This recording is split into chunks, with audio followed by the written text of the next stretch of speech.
something I've heard resaid in a lot of different ways in a lot of different places in the past couple days.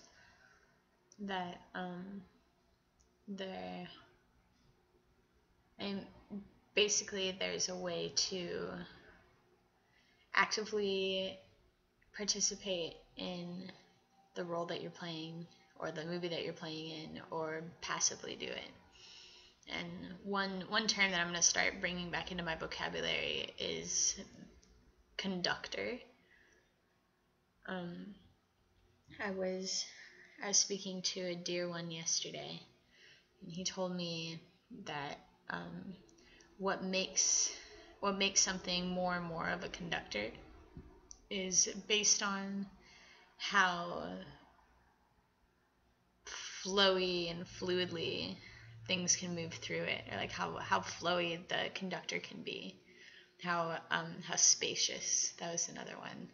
Spacious and flowy and flexible and you meow meow. Yeah, I thought that was so interesting, of picturing like a train conductor. If you're picturing like a train conductor at the train station, there's all these folks who are, and maybe like so preoccupied with what they're doing that they're just like, they're like getting in line and they're ready to go into the train, and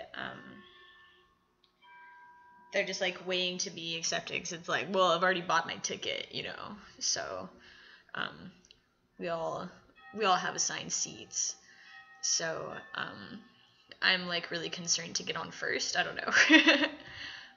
But the conductor is there to lead, basically, to have enough space for all of these moving particles that aren't nearly as flowy as he is or she is, and just take them along for the ride. If they don't want to be conducting things and they just want to take things seriously, or I mean, it's not completely applicable to an actual analogy of people getting on a train, because unless you have your own train, then you don't have a train, right? And I mean, it's sort of like that with it, like as a bigger scale life thing too, I guess. But yeah, the notion of being a conductor, same thing for a symphony, right?